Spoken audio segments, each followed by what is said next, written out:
Hey, hear about that trip to Zimbabwe? Looks great on a resume. Let me guess, you want to get a selfie with the lion?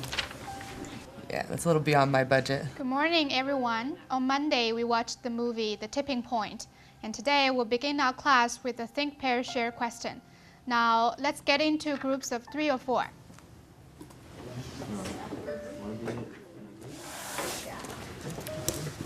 So, we are going to look at 2 questions this morning.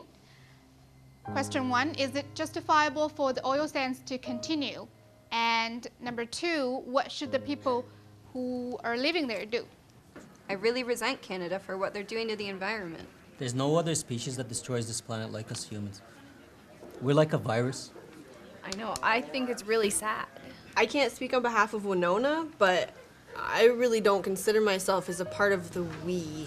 Not bad, but you guys need to get to a deeper level of analysis, okay? Seriously? It was kind of ridiculous to me when the prof told us to go to a deeper level of analysis, because from what I've heard from elders in my community, knowledge is about the mind and the spirit and the body together. So for me, learning involves my feelings and not just the facts. So it was really hard for me to try and get past that. I think it's totally justifiable. Think of all the Canadian jobs that oil sands support. What do you think? It's a non-issue. Fact of the matter is, billions of people need oil. Yeah, I agree. 1,200 people being affected, just move them.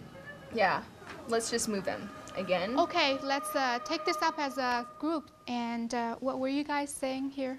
This is just another example of capitalism wreaking its havoc on the planet. All of the world's problems, social, political, environmental, they all stem from capitalism. So of course it isn't justified. Capitalism isn't justifiable. Look, it's not as simple as that. It would be economically devastating. The lives of 450,000 Canadians rely on the oil sands. What do you think will happen if we just shut it down? What about the value of non-human life? Who cares about the economy if we don't have a clean environment? Yeah, and what about the animals? At least humans have a voice to protest with. Some people have a voice. It's like what Omar was saying. We really are a toxin on the planet. Yeah, it makes me ashamed to be Canadian. Okay, I'm not Canadian, and my ancestors were not Canadian. My kids will not be Canadian because we are Kanien'kehá:ka, and we have lived here since the creation of time. Look, I didn't grow up with my First Nations identity, but the lesson I've learned is that you're supposed to think of the 7 generations ahead of yourself. It's not like your people are doing anything with the land in the first place, though. I mean, the Canadian government's brought in billions of revenue from the oil sands. But they are doing something with the land. They live on the land in harmony with it, in a way that doesn't destroy it. That's what they're doing with the land. Yeah, and besides, it doesn't even make sense economically. The U.S. has rejected the Keystone Pipeline, and it's not a renewable resource. Look, capitalism isn't all that bad. Tax dollars from the oil sands help fund a lot of social programs. Not just in Canada, the Bill Gates Foundation, the fight against malaria and polio, it's all from capitalism. We gotta reduce our dependency on the Middle East. It's a nightmare over there. Capitalism is great. Look at Elon Musk. He's a total capitalist. Never heard of him. He's actually the CEO of Tesla and one of the guys that started PayPal, and a leader in the field of electric cars and batteries. Wow, some up-and-coming 1%ers. I honestly don't care about the money or the oil. I only care about the people. If people are in risk, we gotta do something about it. Not shutting down the thing that is making Canada rich, of course, but protecting people. How can we change people's minds so that human rights are above everything?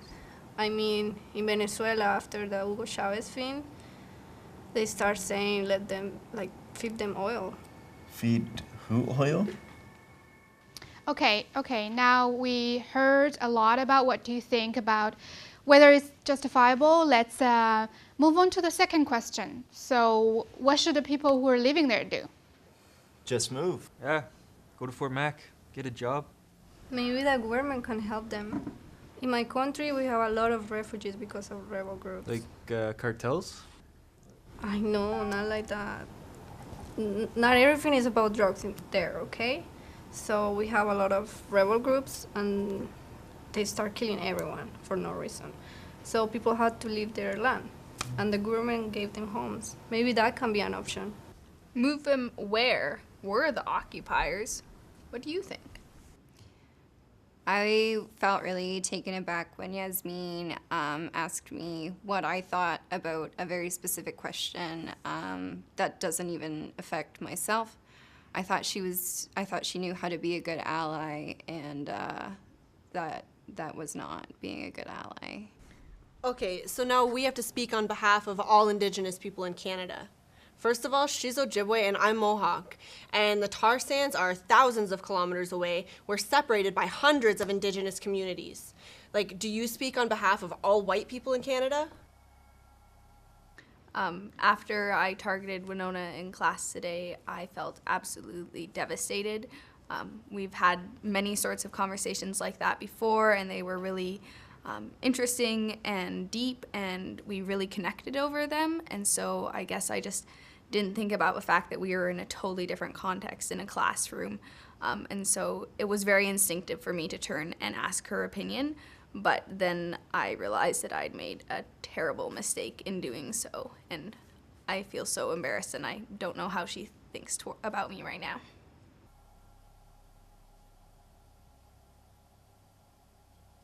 It will be economically cheaper to move them, but we're destroying their identity, their culture. Yeah, but identities are being destroyed all the time. It's called evolution. Strong survive, the weak perish. Why would we want to preserve a dying culture? I thought that Russ's comment about Indigenous cultures being dying cultures to be just so insensitive that I didn't even know what to say, because I can't believe that people really think this. It's hard because people want Indigenous people to just forget, and how am I supposed to forget when I experience that in my everyday life?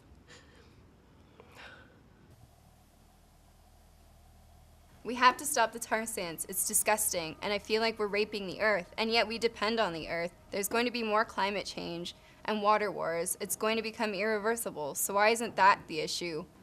Maybe I'm naive in thinking that we can have economic growth and not have natural resource degradation and the exploitation of Indigenous peoples.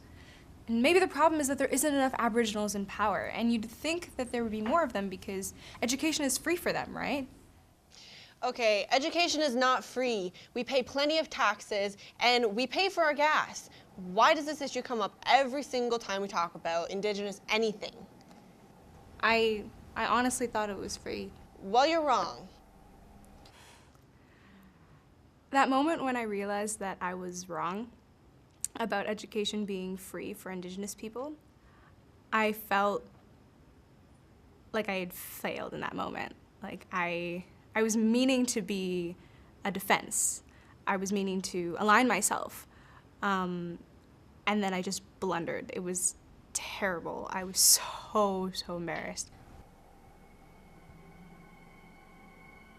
Means I think that the important thing here are human beings. So I think that oil sands isn't right because it's hurting people in the region.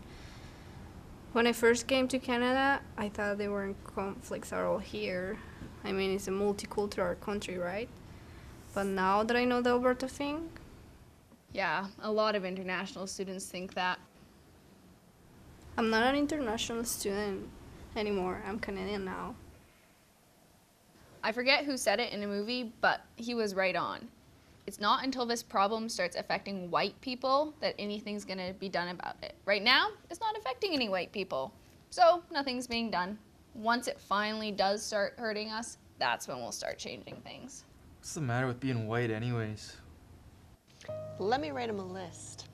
When the discussion came up about what's so good about being white, what's so bad about being white, I just don't understand it. I've never had white privilege. Yes, my skin color is white, but I've never experienced any benefits from it. I came from a family that struggled all our lives. We had to make ends meet, and I had to put myself through university, and the color of my skin isn't gonna impact the fact that I'm gonna still have $40,000 of debt when I get out of here. What's so great about being white?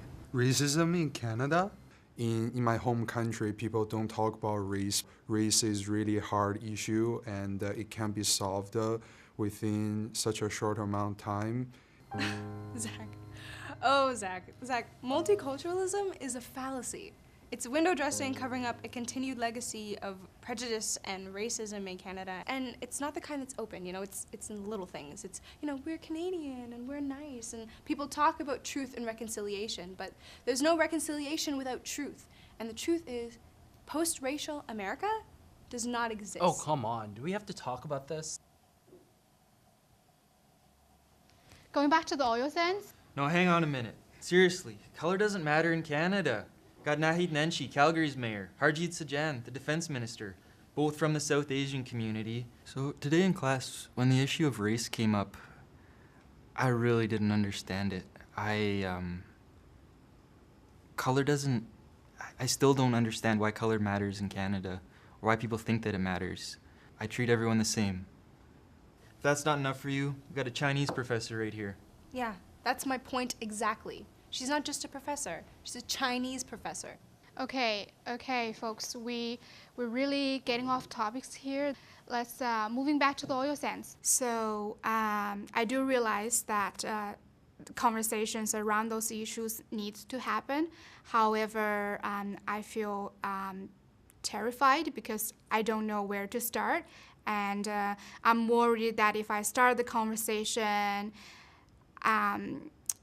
it might get out of the control, or it might not get on the way that I want it, the result I want to get, and that might affect how the students would evaluate me and also the safety of the students, and a lot of more issues might follow with opening up this conversation. But how can we talk about the oil sands without talking about race relations? They're inextricably linked.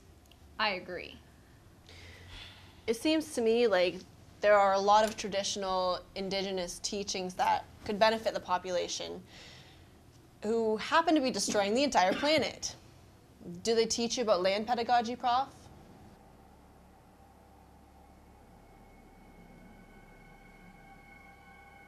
Omar, please, what were you saying about identities earlier?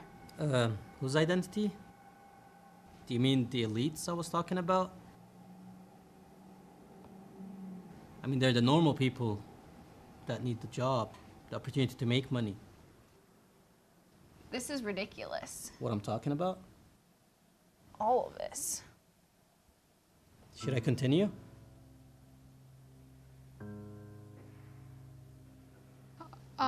Maybe we should talk about this.